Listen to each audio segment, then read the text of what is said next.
जय हिंद साथियों, कैसे आप सभी।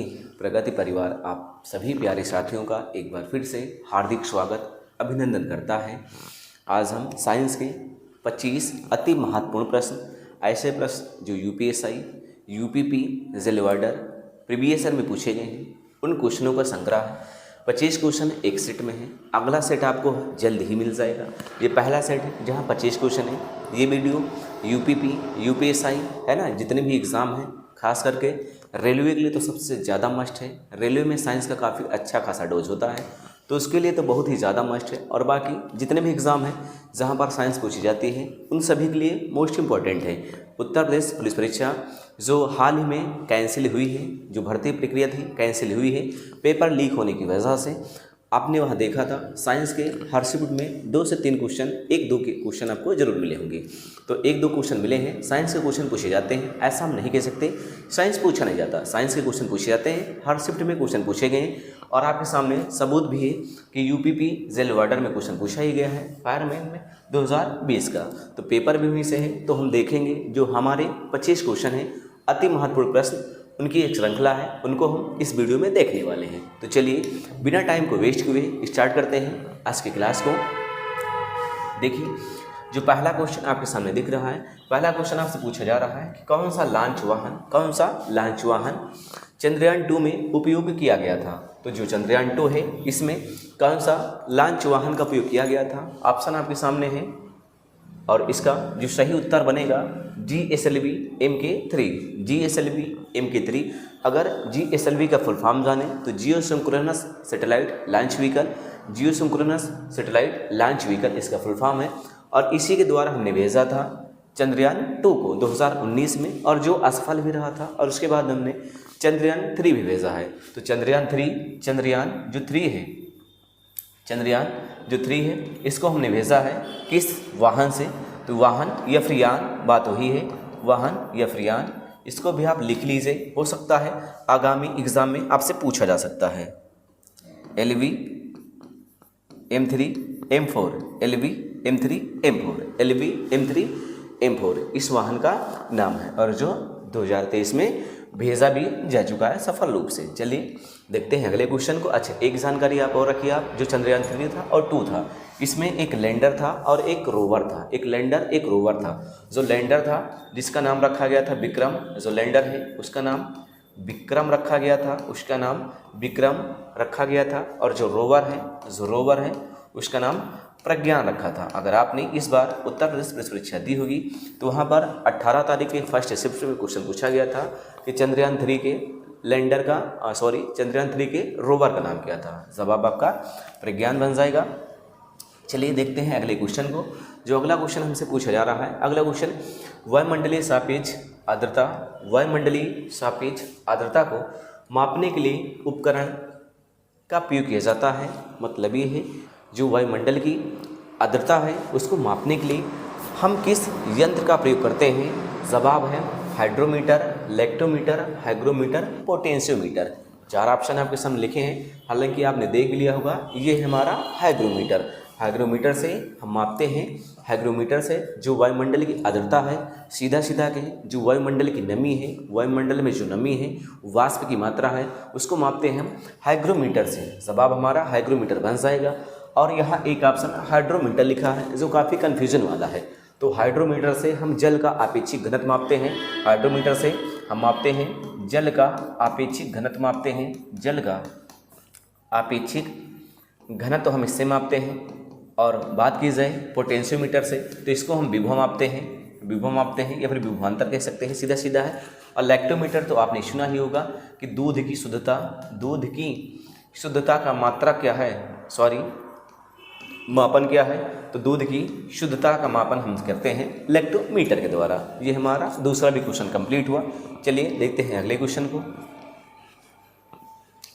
अगला प्रश्न आपसे पूछा जा रहा है, जो इरिडियम परत है की खोज किसने की और नोबेल पुरस्कार भी जीता।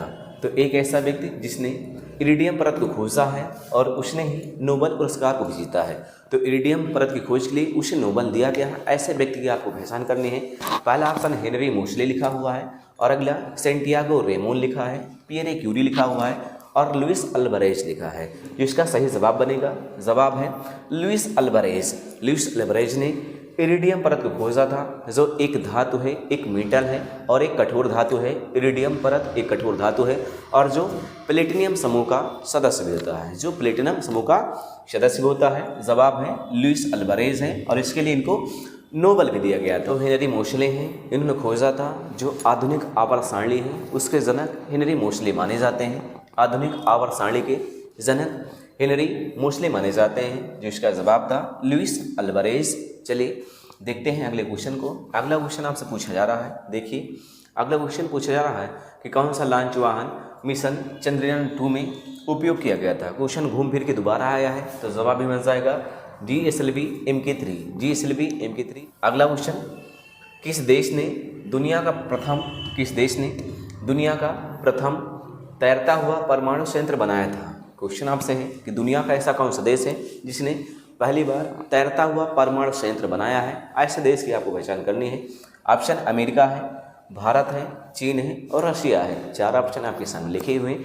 जिसका राइट जवाब बन जाएगा वो रूस है। रूस के द्वारा पहली बार दुनिया का पहला तैरता हुआ परमाणु संयंत्र बनाया गया था और इससे बिजली उत्पादित की जा रही है। तो बिजली उत्पादन किया जा रहा है, रशिया के द्वारा परमाणु संयंत्र बनाया गया है और दुनिया की पहला तैरता हुआ परमाणु संयंत्र भी है। चलिए देखते हैं अगले क्वेश्चन को। अगला क्वेश्चन है कि कणों की तरंग प्रकृति किसने स्थापित की। तो जो कण होते हैं उनकी तरंग की प्रकृति किसने खोजा था। कणों की तरंग प्रकृति को किसने खोजा था। ऑप्शन है डी ब्रोगली, पॉली है और फर्मी है, क्लार्क मैक्सवेल है। Clerk Maxwell, Fermi, de Broglie और पॉली है। सो इसका राइट जवाब हो जाएगा डी ब्रोगली द्वारा। तो डी ब्रोगली द्वारा कणों की तरंग प्रकृति को खोजा गया था। चलिए देखते हैं अगले क्वेश्चन को। अगला क्वेश्चन आपसे कहा जा रहा है कि चुंबकीय चालक घनत्व की इकाई क्या है। चुंबकीय चालक घनत्व की इकाई क्या है, आपको इकाई ढूंढना है। पहला ऑप्शन न्यूटन है, तो आप तो न्यूटन तुरंत ही काट देंगे क्योंकि न्यूटन तो बल का मात्रक है, हटा दिया। अर्ग भी आप काट देंगे क्योंकि अर्ग तो कार्य का मात्रक है, ये तो कार्य का मात्रक है, जबकि ये बल का मात्रक है। और कार्य में ये सीजीएस पद्धति का मात्रक है और यहाँ टेस्ला है और वेबर है। 2 ऑप्शन आपके लिए बच रहे हैं और जिनमें आपको कन्फ्यूजन भी हो रहा होगा कि टेस्ला सही करें कि वेबर सही करें। जो इसका सही जवाब बन जाएगा चुंबकीय चालक घनत्व आपसे पूछा जा रहा है। जो घनत्व का मात्रक होता है, घनत्व का मात्रक आपका बनेगा टेस्ला बन जाएगा। टेस्ला आपका जवाब बन जाएगा। अगर क्वेश्चन यहाँ ये होता कि चुंबकीय चालक की तीव्रता का मात्रक क्या है, तब जवाब आपका वेबर बन जाता। अगर पूछा गया है घनत्व का मात्रक, टेस्ला हो जाएगा। पूछा गया होता चुंबकीय क्षेत्र की तीव्रता का मात्रक, तब आपका जवाब वेबर बन जाता। अगर बात की जाए टेस्ला की, जो टेस्ला होता है, टेस्ला को हम ऐसे भी लिख सकते हैं। जो एक टेस्ला होता है इसको हम कह सकते हैं कि एक वेबर प्रति मीटर स्क्वायर, इसको हम लिख सकते हैं। तो एक टेस्ला बराबर 1 वेबर प्रति मीटर स्क्वायर होता है। आप यहाँ देख रहे हैं एक चुंबक यहाँ रखा गया है जिसमें साउथ पोल और नॉर्थ पोल, उत्तरी ध्रुव और दक्षिण ध्रुव है। जो यहाँ से बल रेखाएं हैं आप देख रहे हैं, जो चुंबकीय बल रेखाएं हैं नॉर्थ पोल से साउथ पोल की ओर जा रही, ये चुंबकीय बल रेखाएं हैं। जब चुंबकीय बल रेखाओं की सघनता बढ़ जाए, इसमें बहुत सारी चुंबकीय बल रेखाएं बहुत करीब हो जाएं, तो उन्हीं को हम डेंसिटी कहते हैं, घनत्व कहते हैं, जिसका मात्रक टेस्ला बताया गया है। और ये चुंबकीय बल रेखाएं जिनकी तीव्रता है उसका मात्रक वेबर हो जाएगा। चलिए उम्मीद है कि अच्छे से आप समझ रहे होंगे। चलिए देखते हैं अगले प्रश्न को। दृष्टि वैषम्य को किस लेंस के प्रयोग से दूर किया जा सकता है। जो दृष्टि वैषम्य है उसको किस लेंस के द्वारा दूर किया जा सकता है। एक बीमारी है, हालांकि यह लेंस आपको दिख रहा है, आप इसका जवाब भी ढूंढ लेंगे। पहला ऑप्शन उभयोत्तल लिखा है, अगला उत्तल लिखा हुआ है, बेलनाकार लिखा है, अवतल लिखा है। अगर ध्यान दें, जो लेंस आपको दिख रहा है लेंस आपका है बेलनाकार इसका राइट जवाब हो जाएगा। और बात की जाए जो अवतल लेंस है, अवतल लेंस का प्रयोग हम करते हैं और कहाँ करते हैं, किसी भी व्यक्ति में जब निकट दृष्टि दोष होता है, निकट दृष्टि दोष में हम अवतल लेंस का प्रयोग करते हैं। और जबकि दूर दृष्टि दोष में हम उत्तल लेंस का प्रयोग करते हैं। दूर दृष्टि दोष में उत्तल लेंस और निकट के लिए अवतल लेंस। और जबकि यहाँ पर जो दृष्टि वैषम्य है यहाँ बेलनाकार लेंस होता है। और दृष्टि वैषम्य में होता क्या है, तो इसका सीधा अर्थ है कि किसी व्यक्ति को ऊर्ध्वाधर और क्षैतिज का सही से ज्ञान नहीं हो पाता है, तो इसी बीमारी को हम दृष्टि वैषम्य कहते हैं। चलिए देखते हैं अगले प्रश्न को। जो अगला प्रश्न है यहाँ आपसे पूछा जा रहा है कि द्रवों का घनत्व मापने के लिए, जो द्रव हैं उनका घनत्व मापने के लिए किस उपकरण का प्रयोग करते हैं। उत्तर आपके सामने है, आप चाहें तो उत्तर ढूंढ में लें, लेकिन आपको पता ना होगा कि ये है क्या आखिर, है ना। तो समस्या भी है आपके सामने कि आखिर ये चित्र है किसका, है ना। तो द्रव का घनत्व मापने के लिए किस उपकरण का प्रयोग करते हैं। पहला एनेमोमीटर लिखा है, हालांकि आप जान भी रहे होंगे कि एनेमोमीटर से गैस होती हैं, गैस या फिर वायु आप लिख दीजिए, कोई दिक्कत नहीं है। वायु का वेग मापते हैं, वायु का वेग व उनकी दिशा का विज्ञान करते हैं हम एनेमोमीटर से। ये ऑप्शन तो आपको पड़ जाएगा, ठीक है। अगला है यूडियोमीटर। तो यूडियोमीटर से मापते क्या हैं, जो गैस होते हैं, गैस का आयतन मापते हैं, गैस का आयतन मापने के लिए हम यूडियोमीटर का प्रयोग करते हैं, या फिर कह सकते हैं जो गैस का मिश्रण होता है, गैसों के मिश्रण का आयतन मापने के लिए यूडियोमीटर। और अगला है वेवामीटर, जो वेवामीटर है, और यहाँ पिक्नोमीटर है। तो वेवामीटर का प्रयोग करते हैं हम मिट्टी की यांत्रिक गुण को मापने के लिए, जो मिट्टियाँ हैं उनके यांत्रिक गुण को मापने के लिए हम वेवामीटर का प्रयोग करते हैं, वेवामीटर। तो हम कह सकते हैं जो मिट्टी है, मिट्टी की भौतिक गुण को मापने के लिए, वेवामीटर। तो अगला जवाब तो आप जान ही गए हो, इसका जवाब क्या हो जाएगा, पिक्नोमीटर आपका बिल्कुल राइट जवाब बन जाएगा। यहाँ पर जो आपको चित्र दिख रहा है पिक्नोमीटर का, यहाँ चित्र भी है। चलिए अगला क्वेश्चन एम्पियर मात्रक है। तो एम्पियर मात्रक किसका है। बच्चे तो बहुत होशियार होंगे, क्योंकि यहाँ पर चित्र से ही समझ गए होंगे कि ये चित्र है आखिर काहेगा। तो एम्पियर किसका मात्रक है, एम्पियर किसका मात्रक है। यह 4 ऑप्शन लिखे। विद्युत क्षेत्र की तीव्रता का मात्रक, जो तीव्रता है उसका मात्रक वेबर होता है। घनत्व का मात्रक होता है टेस्ला होता है। और यहाँ प्रकाश की तीव्रता है। अगला विद्युत आवेश, इसका मात्रक तो कूलाम हो सकता है। और एम्पियर मात्रक बनेगा विद्युत धारा का, तो विद्युत धारा का मात्रक बन जाएगा। और जो आपको चित्र दिख रहा है ये आपका अमीटर है। क्या है, अमीटर है। अमीटर यहाँ पे लिया गया है, क्यों लिया गया है, क्योंकि अमीटर से मापते क्या है, विद्युत धारा। अमीटर एक यंत्र है और इससे मापते क्या है, विद्युत धारा। हालांकि आपसे मात्रक पूछा गया था, तो एम्पियर का एक मात्रक है विद्युत धारा का। देखते हैं अगले क्वेश्चन को। जो अगला क्वेश्चन है, फ्रैंक व्हिटल द्वारा निम्न में से किसका आविष्कार किया गया था। फ्रैंक व्हिटल द्वारा निम्न में से किसका आविष्कार किया गया था। चित्र आपके सामने है, अगर आप पहचान पाए तो पहचान लीजिए आखिर है क्या, है ना। तो हालांकि बच्चे तो बहुत होशियार होंगे, इसका जवाब भी ढूंढ लेंगे। और सब लोग इसका जवाब एक ही ढूंढेंगे, जेट इंजन। और हमें भी पता था आप जेट इंजन ही ढूंढेंगे, और ये ऑप्शन बिल्कुल आपके लिए क्या है, सही भी है। तो जेट इंजन इसका बिल्कुल सही जवाब है। फ्रैंक व्हिटल द्वारा खोजा गया था जेट इंजन आपको यहाँ दिख रहा है। इसका प्रयोग करते हैं हम, जो रॉकेट है, रॉकेट के सिद्धांत पर काम करता है। जो वायुयान है वहाँ पर हम जेट इंजन का प्रयोग भी कर रहे हैं। तो जेट इंजन आपके सामने यहाँ दिख भी रहा है, और फ्रैंक व्हिटल इसके खोज करता है। चलिए देखते हैं जो अगला क्वेश्चन यहाँ पूछा जा रहा है कि दांतों की वर्धित छवि को देखने के लिए, दांतों को बड़ा करके देखने के लिए, दांतों के अंदर जो गंदगी फंसी है उसको देखने के लिए डॉक्टर किसका प्रयोग करते हैं। क्वेश्चन यही आपसे, जो डॉक्टर होते हैं आपने देखा होगा उनके हाथ में इस उपकरण जैसा एक यंत्र होता है, इसका प्रयोग दांत को बड़ा करके देखने के लिए किया जाता है। तो यहाँ क्वेश्चन लिखा भी गया है कि दांतों को वर्धित छवि को देखने के लिए दंत चिकित्सक जो डॉक्टर होते हैं किसका उपयोग करते हैं। यहाँ 4 ऑप्शन लिखे हैं, अवतल दर्पण है, उत्तल है, सादा है और बाइफोकल है। अगर इसका हम जवाब ढूंढें तो जवाब हो जाएगा, जैसे पहला ऑप्शन है तो पहला ऑप्शन अवतल दर्पण, यही बिल्कुल सही हो जाएगा। तो अवतल दर्पण इसका बिल्कुल राइट जवाब बन जाएगा। अवतल दर्पण इसका बिल्कुल राइट जवाब बन जाएगा। और बात की जाए कि अवतल दर्पण का उपयोग और कहाँ करते हैं, इनके अलावा भी, तो इसके अलावा जो मोटर वाहन है उनकी जो हेडलाइट होती है, हेडलाइट में इसका प्रयोग करते हैं। तो अवतल दर्पण का प्रयोग और कहाँ है, तो मोटर वाहन के हेडलाइट में करते हैं। जबकि उत्तल दर्पण का प्रयोग आप देखेंगे, जो मोटर वाहन में आप देखते हैं जो साइड मिरर होते हैं, साइड मिरर पीछे का दृश्य देखने के लिए जिनका प्रयोग किया जाता है उनको हम कहते हैं उत्तल दर्पण। और यहाँ अवतल दर्पण था तो मोटर वाहन की हेडलाइट में प्रयोग करते हैं अवतल दर्पण का, और साथ ही में यहाँ पर दंत चिकित्सक द्वारा भी प्रयोग किया जाता है। और इसके अलावा भी आप दाढ़ी बनाने वाला जो दर्पण होता है वो भी अवतल होता है। आप जब भी अगर आप कहीं जिम जा रहे हैं, कहीं भी आप जा रहे हैं जिम में या फिर डांस क्लब में, वहाँ भी जो साइड मिरर लगाए जाते हैं वो अवतल दर्पण ही लगाए जाते हैं। और इसके अलावा इसके अन्य भी प्रयोग हैं। जो आपकी लाइटें होती हैं, जो आपकी स्ट्रीट लाइटें हैं, वहाँ भी इसका प्रयोग किया जाता है। और अगला ऑप्शन सादा दर्पण है, जिसको हम समतल भी कह सकते हैं। तो सादा दर्पण या समतल, इसका उपयोग हम पेरिस्कोप में करते हैं। कहाँ पर? पेरिस्कोप में। इसका उपयोग कहाँ है? पेरिस्कोप में इसका उपयोग है। पेरिस्कोप में इसका उपयोग है। और पेरिस्कोप है क्या?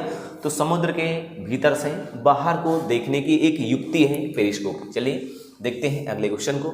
अगला क्वेश्चन है, भारतीय वैज्ञानिक एवं भौतिक विज्ञान के प्रोफेसर, भारतीय वैज्ञानिक हैं और भौतिक विज्ञान के प्रोफेसर हैं, ने संगीत के प्रति अपने गहरे प्यार के कारण वर्ष 1921 में लंदन की रॉयल सोसाइटी के समक्ष तार के संगीत उपकरणों के सिद्धांत पर शोध पत्र प्रस्तुत किया था। इन वैज्ञानिक का आपको नाम बताना है। हालांकि ये वैज्ञानिक जो भी हैं, आप में से बहुत सारे लोग इनका फोटो देखकर जरूर जान गए होंगे कि आखिर है कौन।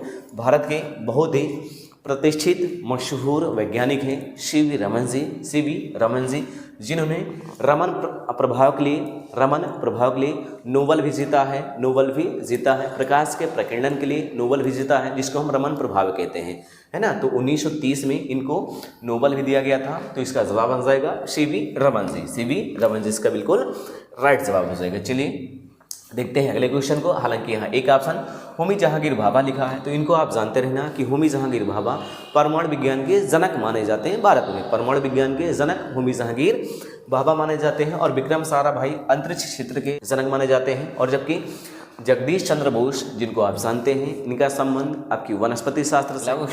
अगला क्वेश्चन यहाँ आपसे पूछा जा रहा है, यहाँ डॉट है। डॉट का प्रयोग हवा के बल और वेग को मापने के लिए करते हैं। तो हवा का बल और वेग को मापने के लिए हम किसका प्रयोग करते हैं? पहला ऑप्शन स्पीडोमीटर, आप तुरंत काट देंगे क्योंकि स्पीडोमीटर से हम किसी गाड़ी का वेग मापते हैं। अगला थर्मामीटर है, इससे हम तापमान मापते हैं। और अगला लैक्टोमीटर है, इससे हम दूध की शुद्धता मापते हैं। और अगला एनमोमीटर, जिससे हम मापते हैं हवा के बल और वेग, और साथ में ही उसका हम दिशा भी ज्ञात कर लेते हैं एनमोमीटर से। और आपको यहाँ पर दिख भी रहा होगा एनमोमीटर है, इसी के द्वारा हम वायु की दिशा, स्पीड सब माप लेते हैं। चलिए देखते हैं अगले क्वेश्चन को। अगला क्वेश्चन आपसे पूछा जा रहा है यहाँ पर कि विद्युत का सबसे अच्छा चालक क्या है? जो विद्युत है, विद्युत उसका सबसे अच्छा चालक क्या है? गुड कंडक्टर क्या है? सबसे अच्छा चालक क्या है आपसे पूछा जा रहा है। पहला ऑप्शन लोहा लिखा गया है, फिर अगला कॉपर लिखा गया, फिर सिलिकॉन लिखा गया, फिर सिरामिक लिखा गया है। जो जवाब आप ढूंढेंगे, हालांकि अगर आप यहाँ देख पाए तो यहाँ दो चीज़ें हमने बनाई हैं। एक तो यहाँ पर चांदी का वायर है, सिल्वर वायर है, और एक यहाँ पर कॉपर वायर है। तो इसका जवाब जो बन जाएगा, जवाब हो जाएगा कॉपर। अब कॉपर क्यों हो जाएगा? क्योंकि विद्युत का सबसे अच्छा चालक चांदी होता है, सबसे अच्छा चालक चांदी होता है। तो चांदी तो ऑप्शन में है नहीं, चांदी ऑप्शन में है नहीं, तो ऑप्शन आपका कॉपर हो जाएगा। कॉपर मतलब आपका ऑप्शन तांबा हो जाएगा। तो तांबा फिर आप सही करेंगे, क्योंकि यहाँ चांदी नहीं लिखा गया है। और विद्युत का सबसे अच्छा चालक चांदी होता है, लेकिन चांदी काफ़ी महंगी होती है, इसलिए इसका प्रयोग हम हर जगह नहीं कर पाते हैं। जो आपके महंगे उपकरण होते हैं कंप्यूटर में, कहीं कहीं पर चांदी के वायर लगाए जाते हैं, जो काफ़ी कॉस्टली होता है, इसलिए हम ज़्यादा से ज़्यादा कॉपर का यूज करते हैं। चलिए देखते हैं अगले क्वेश्चन को। अगला क्वेश्चन है यहाँ पर, अंतरिक्ष में भेजा गया भारत का पहला उपग्रह कौन था? अंतरिक्ष में भेजा गया भारत का पहला उपग्रह क्या था? का नाम बताना आपको। अंतरिक्ष में भेजा गया भारत का पहला उपग्रह, आप देख लीजिए, अंतरिक्ष में भेजा गया ये भारत का पहला उपग्रह है। अगर आप यहाँ नाम नोटिस करें तो इसका नाम लिखा गया है आर्यभट्ट। तो इसका नाम आर्यभट्ट है। हालांकि इसको बनाया भारत के द्वारा गया था, लेकिन प्रक्षेपित करने के लिए हमने रूस से सहयोग लिया था, क्योंकि हमारे देश में तकनीकी इतनी ज़्यादा विकसित नहीं थी कि हम अपने उपग्रह को अंतरिक्ष में भेज सकें। उसके लिए हमारे पास यान इतना पावरफुल नहीं था, इसलिए हमने रशिया का सहयोग लिया था। और रूस की सहायता से हमने 19 अप्रैल 1975 को भेजा था, और नाम था आर्यभट्ट। तो अंतरिक्ष में भेजा गया पहला उपग्रह, नाम क्या था? आर्यभट्ट। रूस के सहयोग से भेजा गया था, रूस के सहयोग से जिस यान से भेजा गया था उस यान का नाम था कॉस्मॉस। एक यान था, इसी यान के द्वारा भेजा गया था आपका आर्यभट्ट। और कब? तो 19 अप्रैल 1975 को भेजा गया था। चलिए देखते हैं अगले क्वेश्चन को। अगला क्वेश्चन यहाँ पूछा जा रहा है आपसे। अगला क्वेश्चन है, ध्वनि मापक इकाई को क्या कहते हैं? जो ध्वनि मापने की इकाई है उसे क्या कहते हैं? पहला है कैलोरी है। कैलोरी से हम हालांकि ऊर्जा भी माप सकते हैं। न्यूटन है, इससे हम बल मापते हैं। फारेनहाइट टेम्परेचर मापते हैं। डेसिबल बचेगा, डेसिबल आपका जवाब बन जाएगा। तो ध्वनि मापक इकाई को कहते हैं डेसिबल। ये बताता क्या है कि ध्वनि की तीव्रता क्या है? ध्वनि की तीव्रता क्या है? कौन बताता है? डेसिबल इसको बताता है। और यहाँ पर डेसिबल मीटर भी लगाया गया है। डेसिबल मीटर जो बताएगा क्या? जो ध्वनि की तीव्रता है उसका मात्रक है या फिर यह एक यंत्र है। तो डेसिबल मीटर यहाँ है और डेसिबल इसका क्या हो जाएगी? इकाई। तो ध्वनि मापने की इकाई क्या होती है आपकी? डेसिबल हो जाएगी। जितनी ज़्यादा डेसिबल होगी उतना ज़्यादा शोरगुल वाली आवाज़ होगी। चलिए देखते हैं अगला क्वेश्चन। अगला क्वेश्चन, अंटार्कटिका जाने वाले प्रथम भारतीय दल के प्रभारी कौन थे? अंटार्कटिका जाने वाले प्रथम भारतीय दल के प्रभारी कौन थे? किनकी निर्देशन में टीम को भेजा गया था? हालांकि 1981 में ये टीम गई थी। ये टीम 1981 में भेजी गई थी। आपको दिख भी रहा होगा अंटार्कटिका पर शोध कार्य के लिए भेजे गए थे लोग। तो इस दल के जो प्रभारी थे, जो जवाब बन जाएगा आपका doctor S J. Qasim. Doctor S J. Qasim इसका जवाब बन जाएगा। चलिए देखते हैं अगले क्वेश्चन है कि रेफ्रिजरेटर में कौन सा गैस द्रव का प्रयोग किया जाता है? प्रशीतक के रूप में रेफ्रिजरेटर में किस गैस का प्रयोग किया जाता है? पहला ऑप्शन अमोनिया है, अगला क्लोरीन है, फिर हाइड्रोजन है और अगला ऑप्शन कार्बन डाइऑक्साइड है। जो इसका सही जवाब बन जाएगा। आप यहाँ देख रहे हैं ये एक रेफ्रिजरेटर है। जी पीछे वाला दृश्य आप देख रहे हैं, यहाँ पर एक टैंक लगाया गया है और इस टैंक में कौन सा गैस भरी है वही आपसे पूछा जा रहा है। जवाब हो जाएगा आपका अमोनिया। अमोनिया गैस का प्रयोग करते हैं। इसके अलावा फ्रेयान का भी प्रयोग करते हैं। तो अमोनिया फ्रेयान दोनों का हम प्रयोग कर सकते हैं। तो फ्रेयान तो यहाँ नहीं लिखा गया है। अगर यहाँ पर फ्रेयान होता तो फ्रेयान भी आपका जवाब बन जाता, लेकिन फ्रेयान नहीं लिखा गया तो जवाब आपका अमोनिया बन जाएगा। चलिए देखते हैं अगले क्वेश्चन को। अमोनिया फ्रेयान प्रशीतक रूप में रेफ्रिजरेटर में प्रयोग किए जाते हैं। चलिए देखते हैं अगला क्वेश्चन। अगला क्वेश्चन है ऊर्जा से भरपूर प्रकाश के लिए, ऊर्जा से भरपूर प्रकाश के लिए, ऊर्जा से भरपूर प्रकाश के लिए एलईडी एक वर्तमान तकनीक है। आप जान भी रहेंगे, इससे आप सभी लोग परिचित भी होंगे, है ना। तकनीक है एलईडी का विस्तारित रूप क्या है? एलईडी का फुल फॉर्म आपसे पूछा जा रहा है। जो एलईडी का फुल फॉर्म है, हालांकि एलईडी एक ऐसे युक्त है जो ऊर्जा का कम क्षय किए हुए अधिक से अधिक प्रकाश देती है। तो इसका जो जवाब बन जाएगा light emitting diode. Light emitting diode. तो ऑप्शन आपका सी बन जाएगा light emitting diode. Light emitting diode LED का फुल फॉर्म है। चलिए देखते हैं अगले क्वेश्चन को। बीएमआई की गणना के लिए, बीएमआई की गणना के लिए किस सूत्र का प्रयोग करते हैं? आखिर बीएमआई है क्या? जिसे हम कहते हैं body mass index. Body mass index इसका मतलब क्या है कि आपकी लंबाई के अनुसार आपका वजन होना चाहिए। आपने बहुत बार सुना होगा कि लंबाई के अनुसार ही वजन का होना अच्छा माना जाता है। तो लंबाई के अनुसार वजन का होना अच्छा माना जाता है, जिसे हम बोलते हैं बॉडी मास इंडेक्स। आपसे पूछा जा रहा है कि इसका सूत्र क्या है, कैसे निकालते हैं? जिसका सूत्र आप यहाँ नोटिस करेंगे, यहाँ नोट डाउन करेंगे तो किलोग्राम प्रति मीटर स्क्वायर होता है। किलोग्राम प्रति मीटर स्क्वायर होता है। ऑप्शन ए आपका राइट जवाब बन जाएगा। आपको एक एग्जाम्पल समझा रहे हैं कि मान लीजिए कि आपका वजन 60 kg है। आपका वजन 60 kg है और आपकी लंबाई कितनी है? आपकी लंबाई 1.5 मीटर है। सपोज करिए आपकी लंबाई 1.5 मीटर, तो 1.5 और गुणे 1.5 करेंगे, क्योंकि यहाँ मीटर स्क्वायर होता है तो हम 2 बार करेंगे। अब यहाँ से पॉइंट हटेगा, यहाँ 0 बढ़ेगा और यहाँ से पॉइंट हटेगा, फिर से 0 बढ़ेगा और 15 चौके 60 हो जाएगा और 5 3 15 और 5 8 40 80 हो जाएगा ऊपर। और 80 बटे अगर आप 3 करेंगे, इसको भाग करेंगे तो 3 दूनी 6 हो जाएगा और बचेगा 2 हो जाएगा 20, 3 6 18 लगभग 26 पॉइंट समथिंग जाएगा।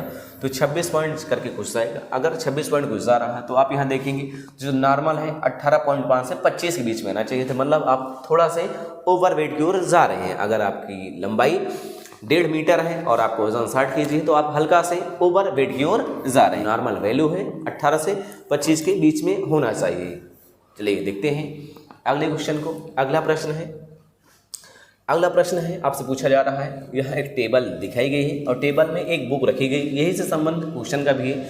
अप्रयुक्त जिसका प्रयोग न हो, किताब 2 वर्ष के लिए शेल्फ पर बनी रही जब तक उसे हटाया नहीं गया। यह किसका एक उदाहरण है? कहने का मतलब ये है कि मान लीजिए कोई टेबल है और टेबल पर कोई बुक रखी गई और बुक रखने के बाद 2 साल के लिए छोड़ दिया गया, उसके बाद देखा गया तो बुक वहीं की वहीं रखी गई है। तो इसका मतलब ये है ये न्यूटन के किस नियम की वजह से हो पाया है? तो इसका जवाब बन जाएगा न्यूटन का पहला नियम, न्यूटन का फर्स्ट लॉ।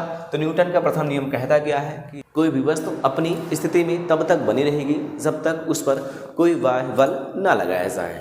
है ना। तो न्यूटन का पहला नियम इसका बिल्कुल राइट जवाब बन जाएगा, न्यूटन का फर्स्ट लॉ इसका जवाब बन जाएगा। चलिए देखते हैं अगले क्वेश्चन को। अगला क्वेश्चन है, अगला क्वेश्चन मैं दीवार पर मारने के लिए एक गेंद फेंकता हूँ। तो दीवार पर मारने के लिए एक गेंद फेंक रहा हूँ और देख के रहना, हो सकता है आपको लग भी सकती है। तो मैं दीवार पर मारने के लिए एक गेंद फेंकता हूँ और वह वापस मेरे पास आ जाती है। आप देखते हैं जब भी आप बॉल फेंकते हैं वापस आपके पास आ जाती है। यह किसका उदाहरण है? फिर से वही न्यूटन के फर्स्ट सेकंड थर्ड लॉ के रूप में लिखे गए हैं, है ना। तो आप देखेंगे जो न्यूटन का तीसरा नियम है, न्यूटन का तीसरा, जिसे हम क्रिया प्रतिक्रिया का नियम कहते हैं, वही आपका राइट जवाब बन जाएगा। और जो न्यूटन का पहला नियम था वो क्या कह रहा है कि कोई भी वस्तु अपनी अवस्था का हमेशा विरोध करती है। अगर वह गति में है तो गति में रहेगी, अगर विराम में है तो विराम अवस्था में रहेगी। कहने का मतलब ये है कि कोई भी वस्तु अपनी अवस्था के परिवर्तन का विरोध करती है तो वह अपनी स्थिति में तब तक बनी रहेगी जब तक उस पर कोई बाह्य बल ना लगाया जाए। न्यूटन का प्रथम नियम कहता है, जबकि न्यूटन का तृतीय नियम कहता है क्रिया प्रतिक्रिया का नियम कहता है। और यहाँ न्यूटन का दूसरा नियम है जिसको हम संवेग संरक्षण का नियम भी कहते हैं, संवेग संरक्षण का नियम भी कहते हैं। या फिर एग्जाम्पल समझे, अगर कोई भी खिलाड़ी आपने देखा होगा जब भी वह कैच करता है तो अपने हाथों को थोड़ा सा पीछे लेता है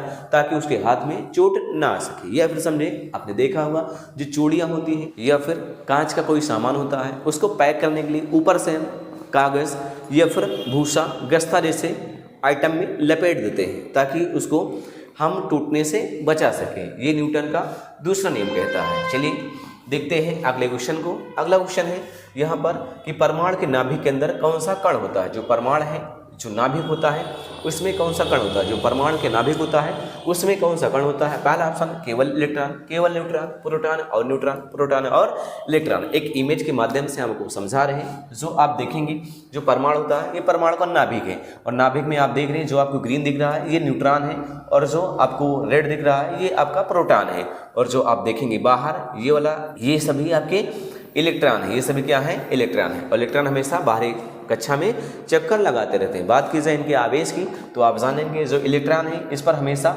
माइनस चार्ज होता है, न्यूट्रॉन पर कोई चार्ज नहीं होता है, न्यूट्रॉन पर कोई चार्ज नहीं होता है। और जबकि जो प्रोटॉन होते हैं ये हमेशा पॉजिटिव होते हैं, हमेशा पॉजिटिव होते हैं। चलिए देखते हैं अगले क्वेश्चन को। तो इसका जवाब बन जाएगा प्रोटॉन और न्यूट्रॉन, प्रोटॉन और न्यूट्रॉन, प्रोटॉन और न्यूट्रॉन परमाणु के नाभिक के अंदर होते हैं और जबकि इलेक्ट्रॉन उसकी बाहरी कक्षा में चक्कर लगाते रहते हैं। चलिए देखते हैं अगले क्वेश्चन को। अगला क्वेश्चन है बैरिलाइट पिस्टल का प्रयोग रात में, बैरिलाइट आपको एक पिस्टल दिख रही है, बैरिलाइट पिस्टल का प्रयोग रात में किस लिए किया जाता है? जो बैरिलाइट पिस्टल है उसका प्रयोग किस लिए किया जाता है?